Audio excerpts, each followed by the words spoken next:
La Segunda Guerra Mundial comenzó el 1 de septiembre de 1939. El mundo estaba entrando en un periodo oscuro, uno de los más complicados de la humanidad. De hecho, ya venía gris el panorama luego de la Primera Guerra Mundial y de la Gran Depresión, pero esto iba a superar absolutamente todo. Sabemos que el cine siempre fue una herramienta poderosa de expresión, que en muchos casos cambió la mentalidad de cientos de miles de personas, las hizo reflexionar o las alivió y sacó sonrisas en un momento difícil. En este video vamos a hablar de aquellas personas que allanaron el camino para obras maestras que vinieron después, porque se burlaron de Hitler en el medio de la guerra, cuando él tenía más poder que nunca.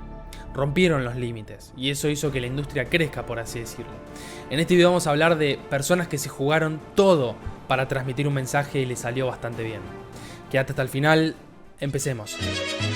El 19 de enero de 1940 se lanzó el capítulo You Nasty Spy de Los Tres Chiflados. Podemos traducirlo como asqueroso espía nazi si deconstruimos la palabra nasty escrita a propósito con Z. Y ya de entrada dice: cualquier parecido entre los personajes de esta película y cualquier persona viva o muerta es un milagro. Bueno, eso está por verse. Sabemos que hasta diciembre de 1941, casi 2 años después, los Estados Unidos no entrarían a la Segunda Guerra Mundial. Por este motivo, la industria cinematográfica estadounidense tenía para 1940 ciertas normas a la hora de permitir la distribución de películas, como que no se hable de temas sexuales, que no haya violencia extrema, lo normal. Pero tampoco permitían que nadie toque temas sensibles para ese momento, como parodiar a Hitler. El país anglosajón, principalmente por un tema económico, quería mantener para los ojos del mundo una postura neutral. Moe Howard, Curly Howard y Larry Fine, una formación histórica que se terminó de consolidar allá por 1934 y que a criterio de todos fue la más exitosa de Los Tres Chiflados, eran judíos, entonces tenían una motivación especial para llevar a cabo esta jugada. Ahora bien, ¿cómo hicieron Los Tres Chiflados para evitar esta prohibición y hacer lo que se les diera la gana? Resulta que ya hacía bastante tiempo que este grupo no estaba en el foco de la crítica. Eran juzgados por su humor tosco, violento y repetitivo. Básicamente los tildaban de idiotas. Por esta falta de atención de la academia, podemos decir que esquivaron la censura e hicieron la primera sátira contra Hitler de parte de Hollywood. Obviamente tuvieron que convencer a los ejecutivos de Columbia, quienes al principio se mostraron reacios, pero lo terminaron logrando y pudieron llevar adelante este proyecto. El capítulo comienza con un grupo de empresarios de la industria armamentística reunidos. Debaten sobre cómo van a tomar el poder de la República de Morónica, van a derrocar al rey y poner a un dictador. Estando en paz no hacemos dinero. Entraremos en guerra. Ahí uno de los empresarios dice que tiene al candidato perfecto, el empleado que trabaja en su casa empapelando las paredes. Mis socios y yo lo convertiremos en dictador de Morónica. Y cuando Moe le pregunta qué es lo que hace un dictador, el empresario le responde: Un dictador enamora mujeres hermosas, bebe champaña, goza la vida y no trabaja nunca. Dice discursos ante el pueblo, promete mucho, jamás da nada y lo toma todo. Eso es un dictador. Un parásito como yo.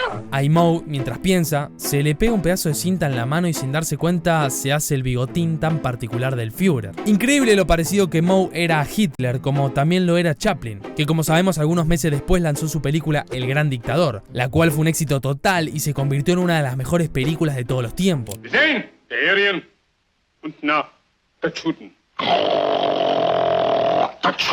En el canal le dedicamos un video, te recomendamos verlo. ¿Qué me importa? En fin, ahí los empresarios lo nombran dictador a Moe, mariscal de campo y jefe de las Fuerzas Armadas a Curly, y a Larry lo nombran ministro de propaganda. Parodiando al lema Alemania para los alemanes, en el capítulo dicen Morónica para los morones, siendo morón idiota en inglés. Quedaría algo como Morónica para los idiotas. ¡Hail, hail, Hailstone! Ya en el poder y cada uno con una vestimenta particular, dan un discurso con términos totalmente vacíos. En su oficina, Moe da la orden de quemar todos los libros de Morónica. Los morónicos no deben leer. Toma tus tropas y quema todos los libros de Morónica.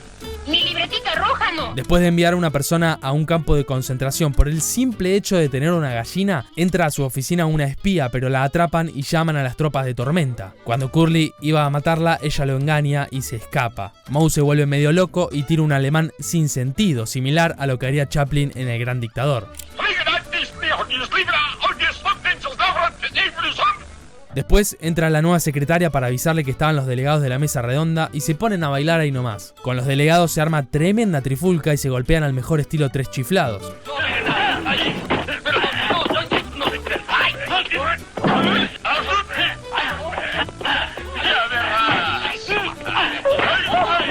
Y Finalmente, como las cosas se ve que salieron bastante mal, el pueblo protesta, ellos corren y se encierran sin darse cuenta en una jaula con leones. Y ahí termina el capítulo. Como pudimos ver, a pesar de que el guión sea básico y sin sentido, el capítulo es gracioso porque sí, ellos eran muy graciosos juntos y hacían buenos trabajos a mi criterio.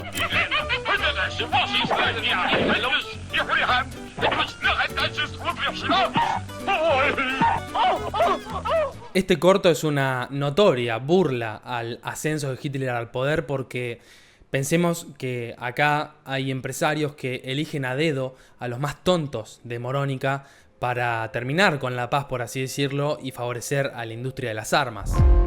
A lo largo del capítulo se tocan temas como la persecución de los judíos, los campos de concentración, la quema de libros, el expansionismo tan marcado que tuvo Alemania en ese entonces, entre otras cosas. A pesar de ser algo simple, creo que es muy potente. Hasta ese momento nadie se había animado a hablar de este tema, y mucho menos personas tan famosas como lo eran los Tres Chiflados. Creemos que Chaplin, además de haber tomado inspiración del documental Triumph des Willens de Leni Riefenstahl y de haber tenido contacto con amigos judíos que sufrieron el régimen alemán, probablemente tomó ideas de este capítulo para llevar a cabo una de sus más grandes obras. El 11 de julio de 1941 los Tres Chiflados lanzaron una secuela de You Nasty Spy llamada I Will Never Heil Again, traducida a No volveré a decir Heil nunca más. En este capítulo los empresarios que habían puesto a los dictadores están arrepentidos y le piden perdón al rey derrocado, admitiendo haber cometido un error y con un plan entre manos para derrocarlos. Y ahí están ellos. Se bombardearon 56 hospitales, 85 escuelas, 42 kindergarten, 4 cementerios y varios otros objetivos militares. El ejército sigue su marcha. Esta mañana tomaron Paragórica. Paragórica, excelente, excelente, excelente. La idea de los empresarios era la de matar a los tres dictadores poniendo una bola de billar llena de explosivos en su mesa de pool para que cuando la golpeen explote todo. Después de muchas idas, vueltas y golpes, al final del capítulo sucede lo siguiente. Escucha, ya soporté bastante de ti ayer.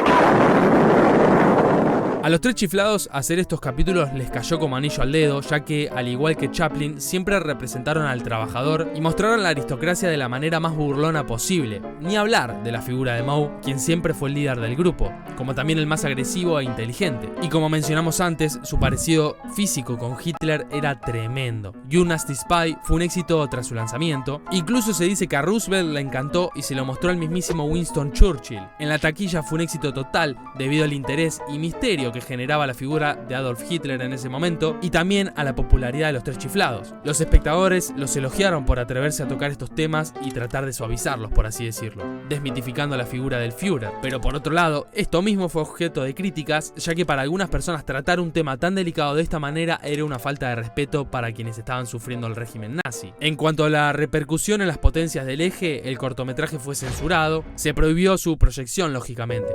Otro caso más donde el cine impacta y deja una huella. También donde el humor cumple un rol crucial para tocar temas complicados y fomentar la reflexión. Donde la sátira se utiliza para desafiar y desacreditar ciertas ideologías. A mí, en lo personal, me vuelve loco ver este tipo de obras porque pensemos que en ese momento el mundo estaba pasando un momento terrible, con mucha incertidumbre, mucho miedo, muchas muertes, guerra. Y estos tipos se lo tomaban con gracia. El cine en cierto punto es una forma de preservar la historia porque no solamente nos muestra qué es lo que pasó, sino la mentalidad de las personas en ese momento, cómo se lo tomaban, tanto de un bando como del otro, porque tenemos obras como Triumph des Willens o El Gran Dictador. Entonces nos dan mucha más información que el simple relato de los hechos o la cronología de los mismos. Nos dice cómo estaba la población en ese momento, qué era lo que pensaba, cuáles eran sus miedos, entre otras cosas. Fueron obras tan importantes que casi 90 años después de su lanzamiento nos siguen impactando. Y acá vamos a insertar el meme joder, esto es cine. Sí, hijo. Los Tres Chiflados siguieron haciendo historia hasta 1970, con un palmarés de más de 200 producciones realizadas. Definitivamente su época dorada fue cuando estaban Larry, Curly y Moe, la cual terminó abruptamente en 1946 debido a un accidente cerebrovascular grave de Curly que lo dejó incapacitado para poder seguir trabajando. Y si este video te gustó y si los Tres Chiflados formaron parte de tu infancia, dale like, suscríbete, deja un comentario, porque es tu forma de ayudarnos a nosotros a seguir creciendo. Y si no nos querés hacer caso, escuchalo a Chaplin que tiene algo para decirte.